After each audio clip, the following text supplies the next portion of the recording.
bersyukur pada pagi hari ini kepada Tuhan karena anugerah Tuhan semata kita boleh berkumpul, dipertemukan kembali di rumah Tuhan hari ini.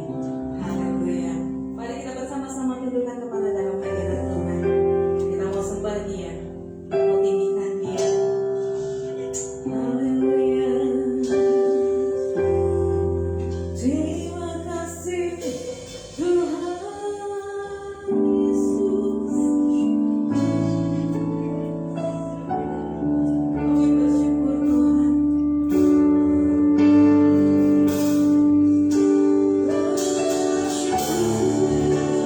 Bersyukur.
biarlah kemuliaan hanya bagi nama Allah saja. Haleluya.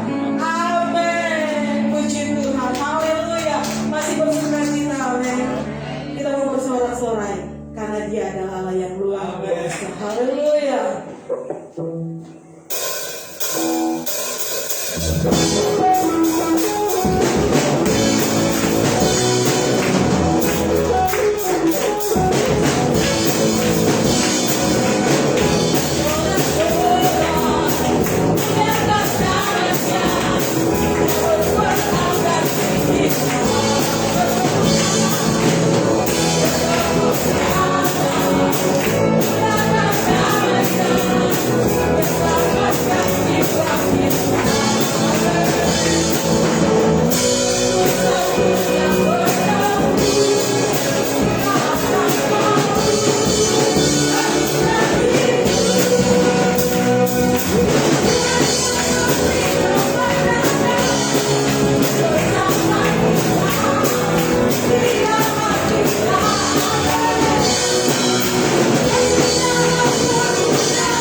Kita akan siapkan hatimu untuk ditabur oleh kebenaran firman Tuhan dan bertumbuh di dalamnya.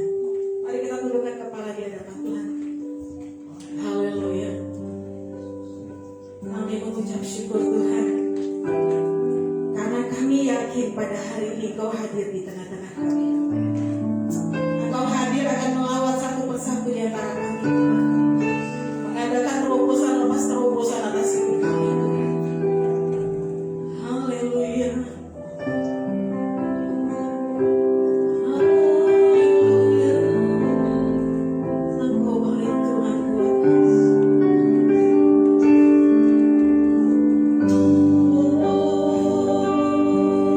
Terima kasih.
siap mendengarkan firman-Mu. Haleluya. Amin. Silakan duduk. Shalom. Selamat pagi Bapak-bapak, Ibu-ibu. Sebelumnya pertama-tama saya kenalkan dulu. Nama saya Agustinus Wijaya. Saya aktif di Full Gospel. Jadi kalau hari-hari saya bukan seorang full timer. Jadi hari-hari biasa ya kami sama istri bekerja. Kami punya suatu usaha. Dan kalau hari Minggu kami memang siapkan waktu lah. Terus Sabtu juga untuk share berbagi bahwa intinya adalah Tuhan Yesus baik. Kami anak satu tinggal di Banjarwijaya. Ya demikian aja kira-kira ya. Saya sama Pak Pendeta ternyata asalnya sama dari Cilacap. Iya, nggak tahunya tetangga satu desa cuma beda RW.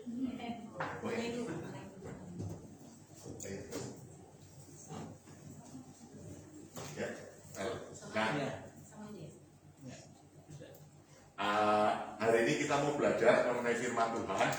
Temanya sih enak didengar nih. Temanya hidup rukun. Iya, hidup rukun bagus nggak? Bagus. Jadi kita tujuannya jadi coba temanya adalah hidup rukun. Jadi kita langsung aja kita baca di Mazmur 133. Mazmur 133 ayat 1 sampai dengan 3. Dan ini satu pasal. Satu pasal hanya cuma 3 ayat. Jadi kita baca semua sama-sama. Mazmur 133 ayat 1 sampai dengan 3. Saya bacakan dari perikopnya persaudaraan yang rukun ya. Ayat 1, nyanyian siara Daud. Sungguh alangkah baiknya dan indahnya apabila saudara-saudara dia bersama dengan rukun. Seperti minyak yang baik di atas kepala meleleh ke janggut, yang meleleh ke janggut Harun dan ke leher jubahnya. Ayat 3, seperti embun gunung Hermon yang turun ke atas gunung-gunung Sion. Sebab kesanalah Tuhan memerintahkan berkat kehidupan untuk selama-lamanya.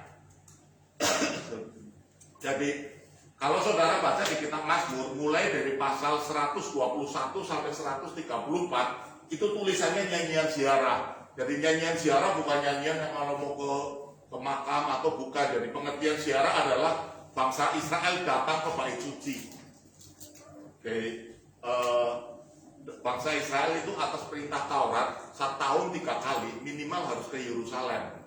Ya kan, salah satunya di hari Paskah, ada hari Pondok Daun dan mulai. Nah, pada saat mereka berjalan menuju ke bait suci, itu yang dinamakan dengan berziarah. Nah, bangsa Israel punya suatu kebiasaan, mereka pada saat berziarah bergerombol, rame-rame ya. Zaman dulu kan paling ya naiknya naik kuda, kadang jalan kaki gitu ya. Nah, di dalam perjalanan, katakanlah kalau dari Israel utara, Yerusalem di selatan, jalan kaki kira-kira makan 3 malam lah, 4 hari 3 malam. Nah, di dalam perjalanan mereka menyanyikan nyanyian ziarah.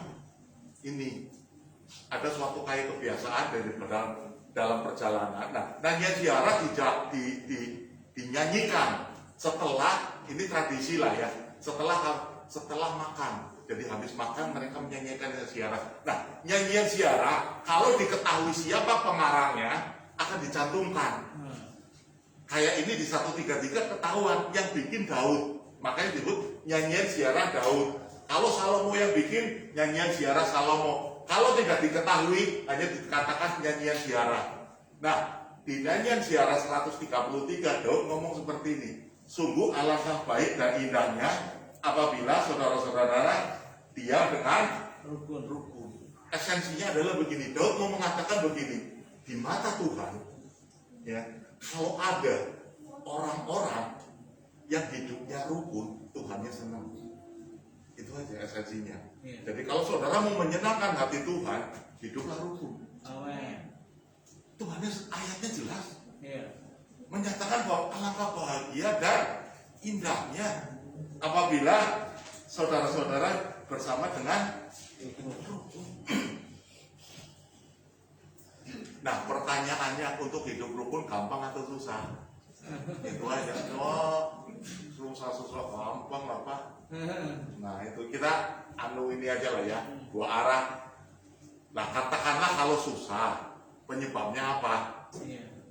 Aduh Pak, penyebabnya sih kalau nggak ada duit Pak, gajinya naik. Ada yang ngomong gitu, ya kan? Kalau lagi duitnya banyak mah gampang akurnya. Ada juga ya,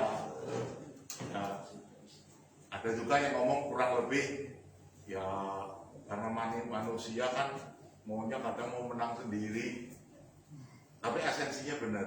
Penyebab utama kesulitan, kepengen sih tahu itu sesuatu yang baik, tapi untuk dalam mempraktekannya kita kadang jungkir balik lah, ya kan?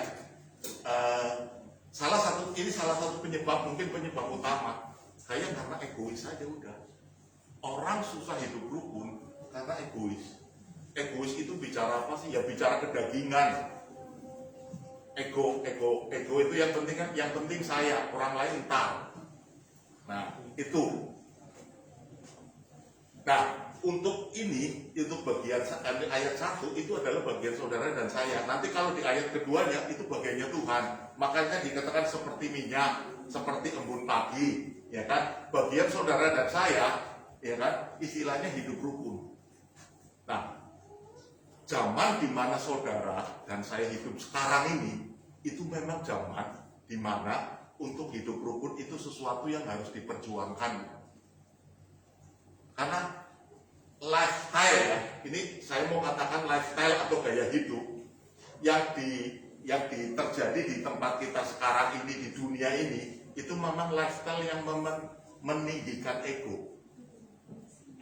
Meninggikan ego istilahnya. Jadi untuk individualismenya dipertinggi. Jadi untuk gotong royong dan apa dan sebagainya memang mulai diturunkan. Tapi saudara nggak usah takut, maksudnya memang ini sudah dinubuatkan. Coba kita lihat di 2 Timotius ya. Ini kenapa kita agak kesusahan ya. 2 Timotius 3 ayat 1. Ayat 1 sama 2 aja lah. Ketahuilah pada hari-hari terakhir akan datang masa yang sukar. Manusia akan mencintai dirinya sendiri dan menjadi hamba uang. Mereka akan membual, menyombongkan diri dan menjadi pemfitnah. Mereka akan berontak terhadap orang tua dan tidak tahu berterima kasih, tidak memedulikan agama dan sebagainya di bawah. Nah, dikatakan di ayat 1, Paulus menasihatkan kepada Timotius, dikatakan gini, ketahuilah pada hari-hari terakhir akan datang masa yang sukar. Nah, pengertian masa yang sukar bukan sekarang, zaman sekarang susah banget cari duit, bukan seperti itu. Di bahasa Inggrisnya masa yang sukar dikatakan perilous, peris, ya kan? Peris itu pulau musnah. Nah, di terjemahan bahasa aslinya dikatakan caleo atau calepos. Nah, kalau diterjemahkan caleo itu artinya apa? Dilemahkan. Jadi pada masa-masa terakhir, katakanlah saat ini, ya kan? Pada hari-hari terakhir bahwa orang akan dilemahkan. Nah, pertanyaannya adalah apa sih yang dilemahkan? Nah, yang dilemahkan adalah iman. Di zaman-zaman terakhir yang dilemahkan adalah apa? Iman orang-orang percaya akan dilemahkan. Pengertian dilemahkannya adalah begini.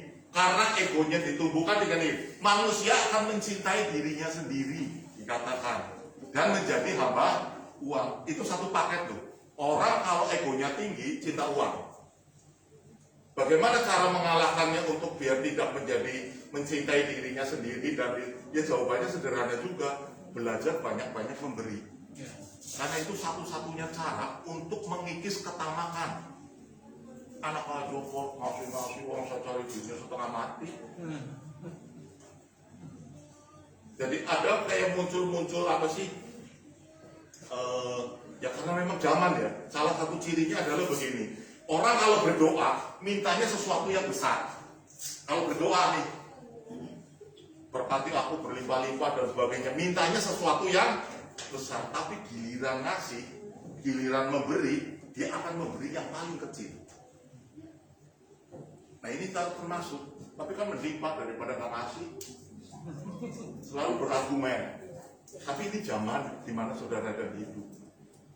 Karena zaman di mana kita hidup itu zaman yang membawa kita untuk menjauh daripada Tuhan. Karena itu lifestyle. Satu, apa sih yang dibawa, yang ditawarkan dunia? Satu ya, ini satu. Dunia tawarkan yang namanya kenyamanan.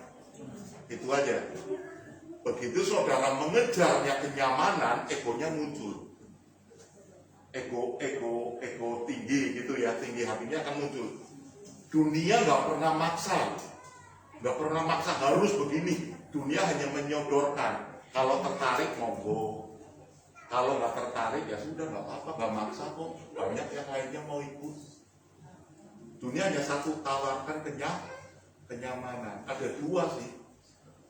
Ada dua yang dunia tawarkan. Dunia menawarkan kenyamanan. Dunia kedua, dunia menawarkan yang namanya instan. Itu aja. Dan itu terjadi di mana? Di seluruh dunia. Contoh, ya kan, katakanlah sama-sama, katakanlah ini mobil, sama-sama mobilnya mobil Kijang, yang satu Kijang Mikrolet, yang satu Kijang Innova. Pertanyaannya nyaman yang mana? Ya kan Innova, tapi jangan lupa untuk nyaman gak ada yang gratis. Itu aja. Saudara bisa nginep di Losmen, saudara bisa nginep di hotel bintang 5, sama-sama ada tempat tidur. Iya kan? Pertanyaannya, aduh kalau di Losmen pegel apa punggungnya? Kalau di hotel bintang 5 enak. Harganya beda. Nah, kalau secara tidak langsung kita menyuburkan kedagingan, kenyamanan dan sebagainya, mindset, kita akan mulai cita uang. Karena nggak ada yang murah, nggak ada yang gratis. Akhirnya apa? Kita berlomba-lomba untuk ngejar cari duit biar dapat kenyamanan. Nah, secara tidak langsung, jadi gaya hidup mengikuti lifestyle, handphone ganti ikut ganti, ini ganti-ganti, ya kan, tas ikut ganti dan sebagainya. Ya kan, memang gaya hidup membuat pride naik, harga diri naik. Apa yang kita pakai, apa yang kita gunakan, itu kayaknya dunia membuat suatu layer-layer ya, lapisan-lapisan, kalangan atas, kalangan bawah, ya kan. Lo kalau pakai ini udah masuknya sosialita dan sebagainya. Kalau belum pakai ini mah belum sosialita lah. Tapi kan harganya nggak murah. Nah ini yang membuat ego itu semakin lama makin naik. Ke gereja, ya ke gereja tetap. Ini yang disebut dengan dilemahkan. Ini yang maksudnya dengan masa-masa yang sukar. Iman saudara dan saya dilemahkan dengan karena tawaran gaya hidup, tawaran dunia. Yang kedua, dunia tawarkan instan. Orang zaman sekarang kepengennya cepat, karena dia terbiasa dengan teknologi. Lewat apa yang kita gunakan tiap hari, yaitu kita jadi seperti itu. Dalam hal berpikir mulai dipisah. Jadi bahasa saya sih begini, dunia atau si jahat atau apa tidak berusaha untuk mengajak saudara untuk berpindah, enggak. Dia hanya menggunakan gini, yang penting kamu abu-abu aja udah cukup, nanti kan hitam sendiri. Pengertian abu-abu adalah begini, saya percaya Tuhan 50%, saya percaya dunia 50%, itu cukup bagi iblis. Karena nanti lama-lama kan keseret. Akhirnya lama-lama hati nurani akan semakin turun, semakin mati, tapi logika semakin jalan. Kan nggak apa-apa, gue masih ke gereja, nggak apa-apa lah, gue masih nyumbang. Ya, Tuhan juga tahu lah, Tuhan maha pengampun kok. Tapi hati nurani mulai mati, sinyalnya mulai kendor. Nah, logika ini mulai cari reason ya, cari alasan terus untuk memaklumi tindakan. Itu aja. Nah, pada saat kita sudah mulai terjerumus ke dalam seperti itu, ya kita sudah mulai egonya udah pasti. Nah, akibatnya apa? Kembali lagi ke Mazmur 133, hidup rukun itu susah. Tahu baik. Tapi untuk mempraktekannya kayaknya sih ya kita nggak usah akur-akur banget lah. Kalau terlalu akur nanti malah berantem. Mendingan ya separuh-separuh akur aja lah. Karena apa? Gampang tersinggung. Intinya sih segitu. Jadi orang salah satu ciri-ciri, kalau ciri-ciri istilahnya terpengaruh oleh dunia ya, atau susah untuk hidup rukun, ya kan masalahnya masalah hati, bukan masalah pikiran. Sederhana aja, gampang tersinggung. Nah, ini yang membuat istilahnya sampai ada suatu mazmur yang mengatakan alangkah indahnya dan baiknya di mata Tuhan apabila saudara-saudara hidup dengan rukun. Nah, ini bagian saudara dan saya. Caranya bagaimana untuk melatih agar istilahnya kedagingan turun atau kedagingan itu dimatikan dan sebagainya. Mulai kalau saya pengalaman saya begini, jangan terlena, itu aja. Karena banyak orang terlena. Contoh aja, kenapa terlena? Ya karena mayoritas hidupnya di dunia. Saudara baru merasa rohani kan kalau di gereja, baru ingat Tuhan. Begitu di dunia kerja hari Selasa, hari Rabu, berapa persen ingat Tuhannya? Paling pagi hari kalau mau berdoa, itu pun kalau sempat. Malam kadang berdoa juga sebentar, alasannya ngantuk dan sebagainya. Nah, karena waktu kita, kebiasaan kita lebih banyak di luar Tuhan, itu yang membuat, ya kan, kita berusaha mematikan tapi mengalami kegagalan terus. Nah, caranya bagaimana? Mulai. Jadi untuk hidup rukun itu tidak berdasarkan keadaan. Oh iya, ntar kalau sudah diberkatin lah, duitnya udah banyak. Enggak. Hidup rukun itu mulai dari keputusan saudara hari ini. Jadi langkahnya adalah mulai belajar turunin ego. Cuman satu cara untuk mengatasi ketamakan, banyak-banyak memberi. Itu aja. Nah, pada saat saudara mulai belajar berani memberi, ya kan, itu ego turun dulu, karena empati muncul. Itu aja.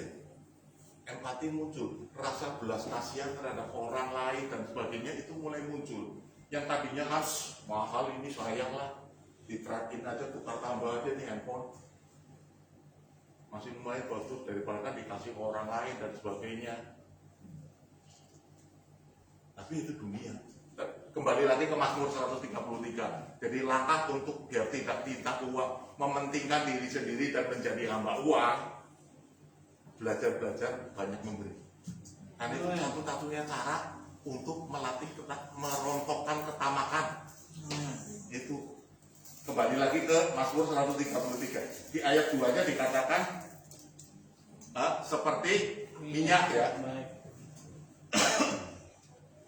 Mana bentar. Mazmur 133 ayat 2. Seperti minyak yang baik. Nah, minyak bicara apa sih? Minyak ya satu, bicara pengurapan, beda lagi, ya kan? Pengurapan bicara apa sih? Kalau di Perjanjian Lama, pengurapan ya bicara penyertaan Tuhan. Daud diurapi oleh Samuel. Posisi Daud setelah diurapi nggak langsung jadi raja, tapi di kitab Samuel mencatat Roh Allah menyertai Daud. Nah ini penting. Jadi hidup rukun itu usahanya manusia, bagiannya manusia, bagiannya Tuhan. Kalau melihat ada orang-orang yang hidupnya rukun, seperti minyak, Tuhan akan menyertai hidupmu. Itu aja, ada penyertaan Tuhan.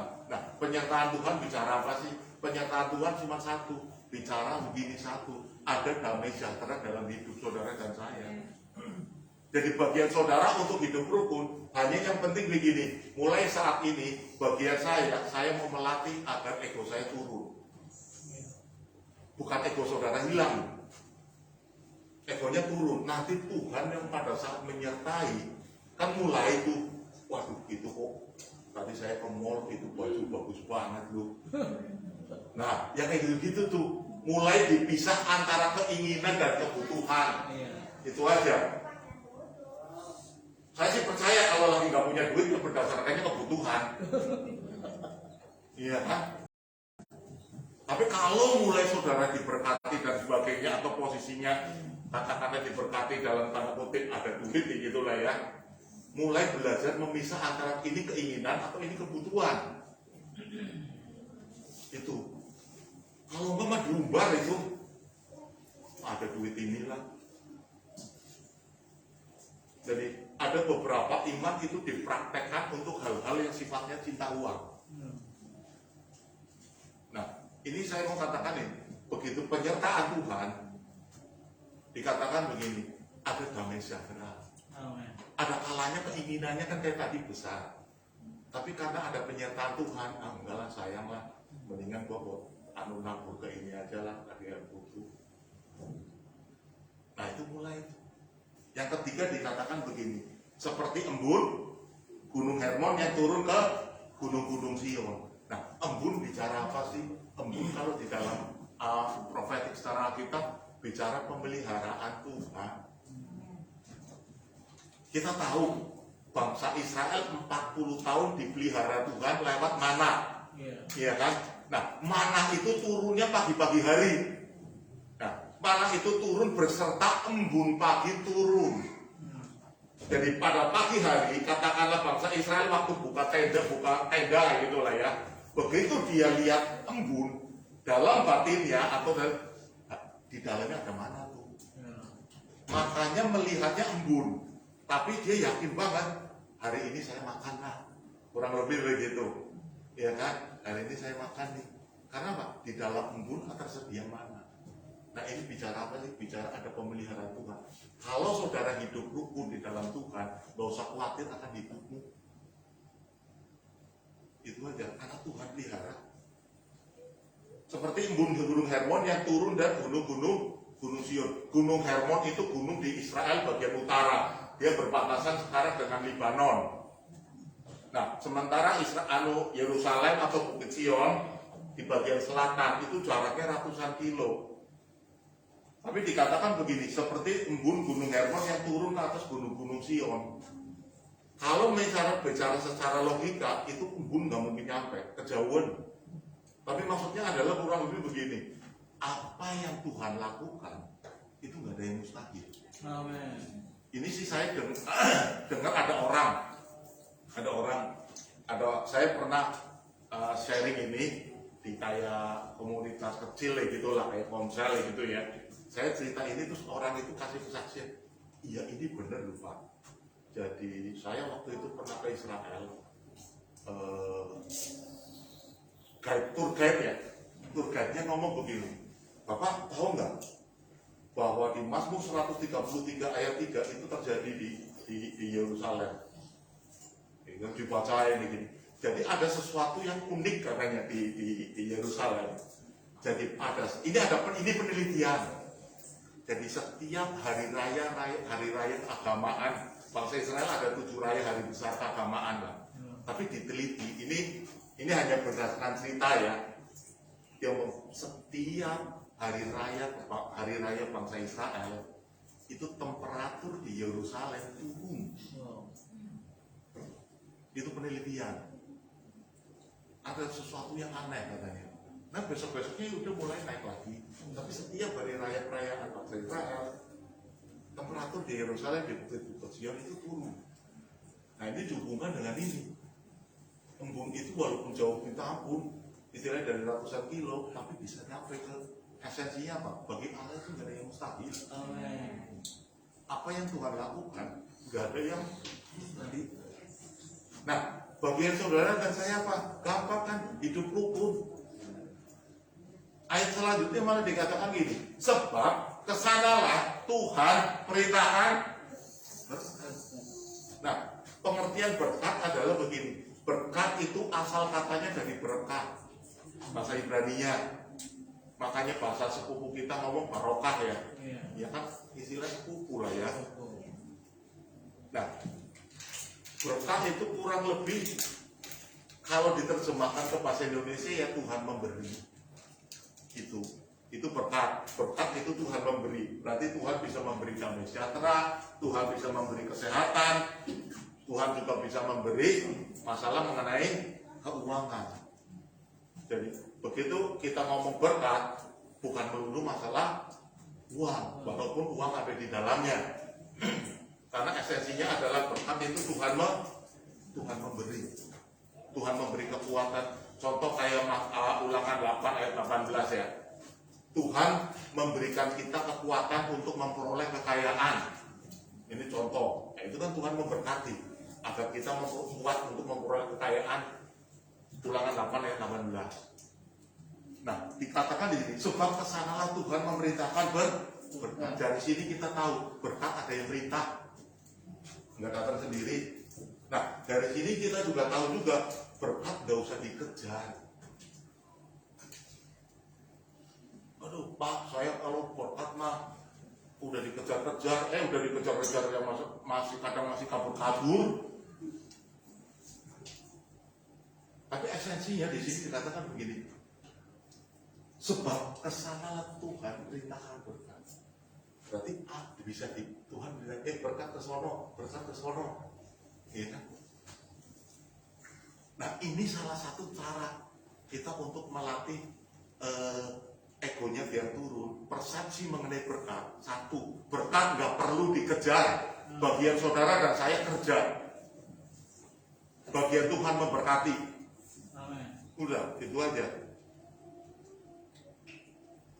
Bagian saudara kerja hidup rukun. Bagian Tuhan mengurapi seperti minyak, seperti embun pagi. Nah, ini kalau saudara mencernanya dengan pikiran, masa sih Pak? Kok gampang amat? Cernanya dengan iman. Ini aja. Kalau dengan pikiran, masa sih Pak? Saya jadi Kristen udah 15 tahun. Kayaknya ekonominya nggak berubah-berubah deh. Walaupun berubah naiknya pelan banget. Terakhir, Ulangan 28 ayat 1 dan 2 lah. Ini esensi mengenai berkat nih. Ulangan 28.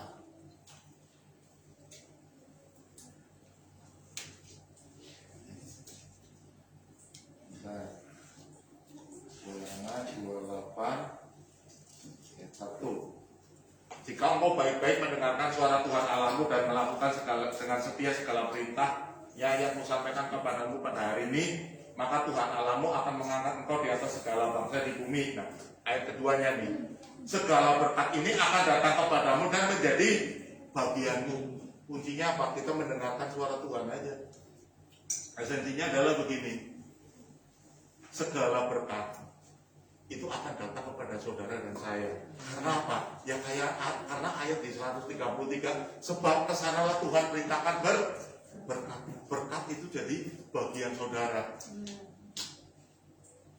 Nggak usah iri sama orang lain, karena masing-masing Tuhan sudah mempunyai porsi-porsi berkat. Amin.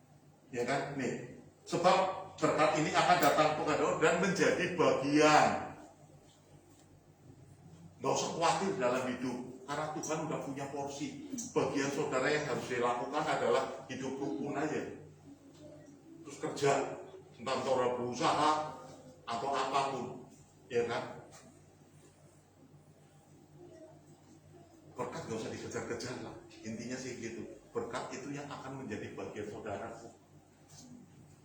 Kalaupun saudara merasa berkat itu kok rasa-rasanya susah, cek hati. Periksa hati, apakah itu saudara masih kesulitan untuk mengampuni dan sebagainya, atau ya kalau enggak dalam hidup kepengennya instan. Tapi sih saya percaya kalau kita melakukan apa yang menjadi bagian saudara dan saya, berkat itu akan ngalir. Bagiannya ya isinya apa? Hidup rukun aja. Kekristenan itu simple life bagi saya ya. Kekristenan itu sederhana, hidup yang sederhana. Enggak hidup neko-neko yang saya harus puasa 40 hari, kan enggak usah. Maksudnya bukan berarti kita enggak usah puasa, bukan. Maksudnya simple life adalah gini, bagian saudara dan saya asal kita mencatat hidup rukun aja. Di mata Tuhan itu baik. Langkah baik dan ini. Mau nyenengin Tuhan, hidup rukun, Tuhan yang senang. Ya, mari kita berdoa kepala, kita berdoa. Bapa kami di surga, terima kasih kalau pada pagi hari ini Engkau berfirman kepada kami untuk hidup rukun. Tuhan, ajari kami Tuhan. agar kami memiliki hati suatu kerelaan untuk berbagi dengan yang lain. Terima kasih Tuhan. Di dalam nama Tuhan Yesus Kristus kita yang percaya katakan amin.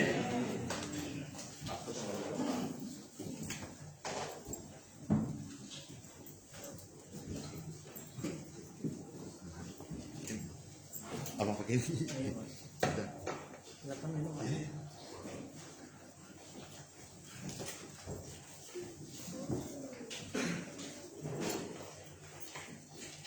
Tepuk tangan bagi kemuliaan Tuhan. Haleluya. Oh, luar biasa Bapak Ibu sekalian yang dikasihi Tuhan. Kita diberkati dengan firman Tuhan yang simpel, praktis dari hambanya Bapak Agustinus Wijaya ya. Haleluya, yang sudah menyampaikan isi hati Tuhan pada pagi hari ini. Terima kasih kepada Bapak Agustinus dan Ibu atas pelayanannya, luar biasa sekali. Hari ini menjadi berkat untuk kita sekalian, dan saya diberkati secara pribadi ya. Saya didorong untuk hidup sesuai dengan firman Tuhan, karena hidup rukun itu merupakan proses hidup kita sehari-hari, sehingga kita bisa menekan, menurunkan ego kita, belajar memberi, dan kita akan mengalami yang namanya penyertaan Tuhan dan pemeliharaan Tuhan dalam kehidupan kita. Amin. Tuhan memberkati Pak Agustinus Wijaya dan Ibu ya. Baru tahu kalau beliau asalnya sama ya, dan tinggalnya nggak jauh sebetulnya ya. Memang yang lebih dekat dengan pantai saya gitu ya. Pak Agus ini dekat dengan jalan pabrik es. Iya. Ini ada beberapa adik saya di sini juga tahu ya. Jadi lain waktu kesempatan bisa main lagi kembali di sini Pak Agus. Ya paling sudah tahu. Puji Tuhan Bapak Ibu sekalian. Hari ini kita akan bersama-sama berdoa bagi satu keluarga yang menyerahkan anaknya ya. Dan ini merupakan praktek untuk melakukan firman Tuhan, karena Tuhan Yesus memberkati anak-anak kecil. Dan apa yang dikatakan dalam Markus 10 ayat 13 sampai dengan 16, lalu orang membawa anak-anak kecil kepada Yesus supaya ia menjamah mereka, agar tapi murid-muridnya memarahi orang-orang itu. Ketika Yesus melihat hal itu, ia marah dan berkata kepada mereka, biarkan anak-anak itu datang kepadaku, jangan menghalang-halangi mereka, sebab orang yang seperti itulah yang mempunyai kerajaan Allah. Aku berkata kepadamu, sungguhnya barang siapa tidak menyambut kerajaan Allah seperti anak kecil, ia tidak akan masuk ke dalamnya. Lalu ia memeluk anak itu dan sambil meletakkan tangannya atas mereka, ia memberkati mereka. Haleluya. Saya ingin mengundang kepada Bapak Sepriadi dan Ibu Esther Ririn. Ini Ibu Esther Ririn juga lahir di Cilacap nih. Oh, tidak di Jakarta ya. Cuma masa kecil dia tinggal di Cilacap. Iya, masa kecil sampai dengan SMA di Cilacap. Mari. Ya. Puji Tuhan, kita akan berdoa untuk anak yang cantik ya.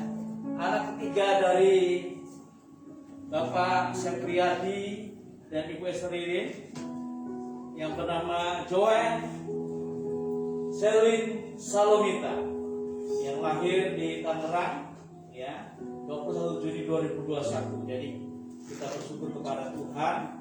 Pak Asep nama bukannya, dan Ibu Ririn diberkati oleh Tuhan luar biasa ya. Dan firman Tuhan mengatakan dengan jelas bahwa Yesus tidak pernah merasa terganggu dengan anak-anak kecil.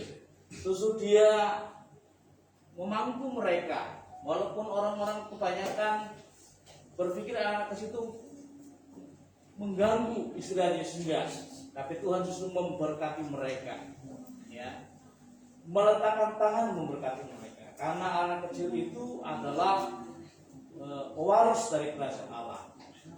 Oleh karena itu apa yang dilakukan oleh Pak Sepriadi dan Ibu Esririn adalah satu hal yang benar, menyerahkan anaknya, membawanya ke rumah Tuhan dan menyerahkan supaya Tuhan sepenuhnya yang berdaulat menjadi gembala agung memimpin. Yusuf dan Maria juga menyerahkan, membawa Yesus pada waktu kecil kepada Allah. Oleh karena itu saya sebagai hamba Allah ingin bertanya satu hal saja kepada Bapak Sepriadi dan Ibu Esririn, nanti bisa dijawab bersedia. Apakah Bapak Sepriadi dan Ibu Esririn bersedia untuk membimbing Joen Selin Solwita untuk mengasihi Allah dengan sungguh dalam hidupnya? Baik, Bapak Ibu saudara, mari kita akan berdiri bersama-sama. Arahkan tangan Bapak Ibu saudara kepada Selin, itu nama panggilannya. Haleluya, haleluya. Oh, haleluya. Haleluya, terima kasih Tuhan buat kebaikan. Hari ini kami mengucap syukur untuk anugerah-Mu. Telah lahir pada tanggal 21 Juni 2021. Joen Selin Solwita. Kami bersyukur buat kebaikan Tuhan dalam kehidupannya. Berterima kasih kami menyerahkan Bapak Sepriadi dan Ibu Ririn. Kami menyerahkan juga untuk Cici dan Koko dari Selin, Shalom dan juga Lionel. Tuhan, terima kasih berkati keluarga muda ini. Kami percaya bahwa Engkau adalah gembala agung dalam hidup mereka. Kemanapun mereka melangkah dalam kehidupannya, mereka adalah orang-orang yang setia kepada Tuhan, orang yang melayani Tuhan, orang yang selalu ingin mencintai Tuhan dan memberikan segalanya bagi hormat kemuliaan nama Tuhan. Biar Tuhan akan memberkati. Terima kasih Tuhan untuk Joen Selin Solwita di hadapan Allah dan sidang jemaat pada hari ini. Engkau Yesus adalah Tuhan dan Juru Selamat. Engkau Allah adalah gembala agung yang akan menuntun hidupnya kepada masa depan yang penuh dengan pengharapan. Roh Kudus akan mengurapi dia sejak dini. Dan Tuhan, kami berdoa, dia akan bertumbuh besar menjadi orang yang mengasihi Allah, memuliakan Tuhan. Diberkati oleh Tuhan, akan dipakai menjadi pemimpin untuk menjadi saluran berkat bagi banyak orang. Nama Tuhan dipermuliakan. Dia akan mendatangkan damai sejahtera, karena sumber damai sejahtera adalah Allah yang akan terus menyertai hidupnya. Hari ini, pada hari Minggu 26 September 2021, sebagai hamba Allah, saya menyerahkan Joen Selin Solwita dalam nama Bapa, Putra, dan Roh Kudus. Haleluya, Tuhan menyerahkan sekali lagi keluarga ini, dan Tuhan memberkati dalam nama Tuhan Yesus. Amin. Tepuk tangan bagi Tuhan. Dan gereja jemaat diwakili oleh Bapak Rusdi akan menyampaikan sertifikat penyerahan anak. Jadi Bapak Ibu sekalian, gereja sidang Jemaat Allah tidak membaptis anak-anak kecil, tetapi menyampaikan doa berkat untuk anak kecil. Sekali lagi tepuk tangan. Tuhan memberkati. Silakan duduk kembali. Puji Tuhan. Bapak Ibu saudara kasih Tuhan, kita bersyukur kepada Tuhan.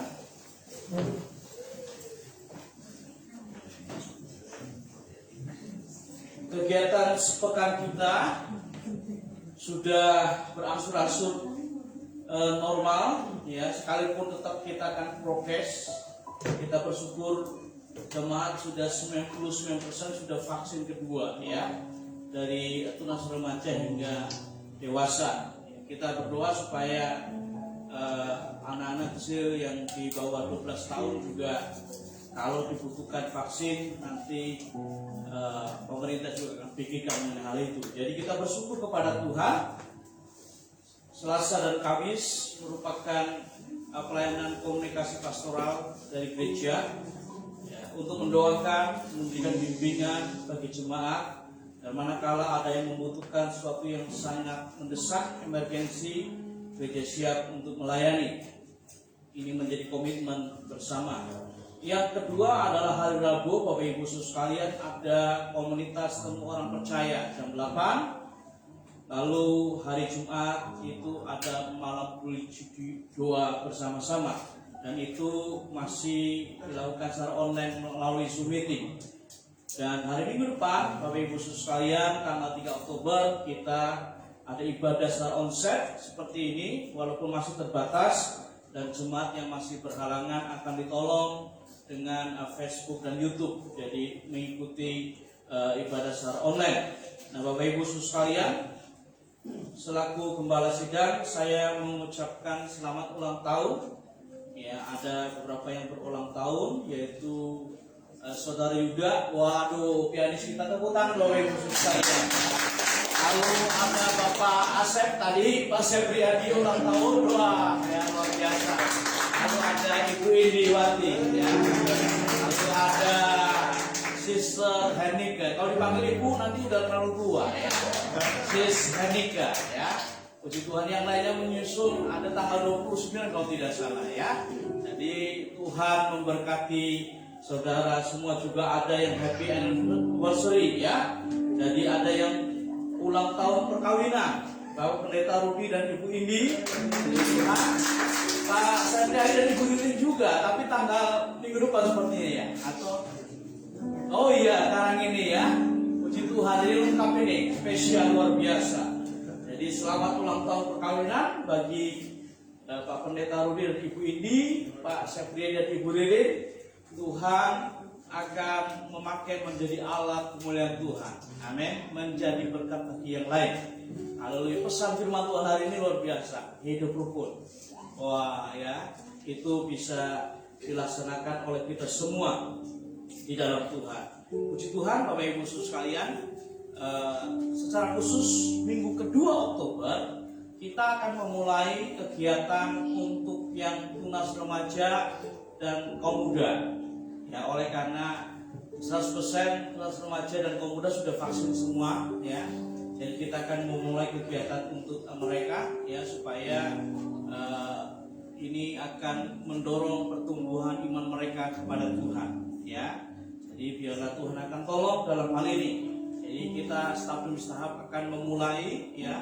Jadi ibadah raya umum sudah dimulai, lalu ibadah konsel lewat Zoom sudah dilaksanakan, doa sudah, nanti tunas remaja dan kaum muda, anak-anak akan menunggu waktu yang tepat dulu, ya, karena masih rentan sekali sepertinya itu, ya.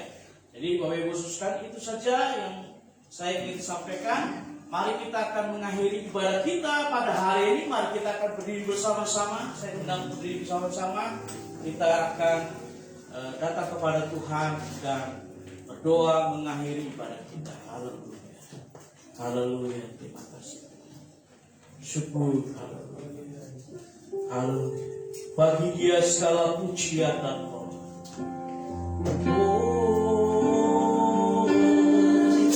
Bagi segala pujian, hormat serta syukur tetap selamanya bagi Dia. Segala pujian, hormat serta syukur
kami menyatukan hati ingin berdoa. Menjadi kerinduan kami, Tuhan memberkati Indonesia. Tuhan, Engkau melawat Banten. Tuhan, Engkau terus menjaga, memelihara Tangerang. Saya percaya hutan pertobatan dan hujan keselamatan turusan jiwa-jiwa yang terhilang, yang belum mengenal Tuhan. Terima kasih ya Tuhan. Kami berdoa menyerahkan untuk pemerintah yang sekarang sedang bekerja. Biar kami sebagai masyarakat bekerja sama. Tuhan, dalam hal untuk keluar dari pandemi COVID, keluar dari krisis ekonomi oleh karena dampak dari COVID, biar Tuhan tolong. Terima kasih ya Tuhan untuk program vaksinasi yang sudah berjalan dengan baik dan target akan berhasil ya Tuhan. Terima kasih ya Tuhan, kami bersyukur menyerahkan buat di mana saja orang yang sedang berkumpul, orang yang sedang menghadapi kesulitan ekonomi, orang yang sedang menghadapi berbagai masalah dalam kehidupannya, yang dalam mata pencarian Engkaulah Jehovah Jireh, Allah yang mencukupi dan memberkati ya Tuhan. Terima kasih ya Tuhan. Kami berdoa menyerahkan untuk jemaat Tuhan di tempat sini, dari gereja Sidang Cita Raya. Tuhan memberkati, memelihara, menjaga hidup mereka. Biar Tuhan hidup rukun akan menjadi pola hidup, gaya hidup dalam kehidupan sehari-hari. Oleh karena ujian dari Tuhan, mereka akan naik level iman yang lebih tinggi lagi. Tuhan menyertai, Tuhan memelihara hidup mereka. Tuhan memprosesnya menjadi orang-orang yang akan menurunkan egonya, sehingga belajar untuk memberi bagi Tuhan, memberi bagi yang lain, menjadi seorang berkat. Terima kasih ya Tuhan. Oleh karena barang siapa yang diberkati akan menjadi berkat bagi yang lain. Tuhan, terima kasih dari bayi-bayi, dua remaja, orang dewasa yang lalu usia. Tuhan, Engkau menolong dan memberkati. Saya berdoa menyerahkan untuk setiap orang yang mengalami sakit. Tuhan jamah Bapak Budi, Tuhan kami berdoa menyerahkan ke dalam tangan kuasa-Mu putra putri dari Bapak Regi, di dalam nama Tuhan Yesus Kristus. Ya Tuhan, jamahan-Mu terjadi untuk Ibu Helena, di dalam nama Tuhan, oleh pelur darah Yesus Kristus. Tuhan menyembuhkan, dan saudara kami diberi kesehatan oleh Tuhan. Terjadi kesembuhan, kesehatan dalam nama Yesus Kristus. Terima kasih untuk hamba Tuhan yang sudah mengambil bagian dalam pelayanan hari ini. Seluruhnya Tuhan, pengerja tempat ini, Tuhan akan memberkati. Secara khusus untuk hamba-Mu Bapak Agustinus Wijaya dengan Ibu yang datang untuk menjadi alat kemuliaan Tuhan hari ini. Tuhan, kami berdoa pakai dan yang Tuhan sertai kemanapun hamba-Mu pergi, kemanapun hamba-Mu mengerjakan segala sesuatu dalam pimpinan Tuhan, dalam bisnis pekerjaannya, rumah tangganya dibuat menjadi berhasil oleh Tuhan. Terima kasih ya Tuhan. Segala pujian, hormat, kemuliaan bagi nama Tuhan. Terima kasih Tuhan, kami ingin mengakhiri ibadat kami, dan kami ingin meninggalkan rumah Tuhan buat yang hadir di rumah Tuhan hari ini. Dan Tuhan memberkati semua yang mengikuti ibadah seorang di rumah masing-masing. Terima kasih ya Tuhan, segala pujian, hormat, kemuliaan bagi nama Tuhan. Dalam nama Tuhan Yesus kami berdoa. God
karunia.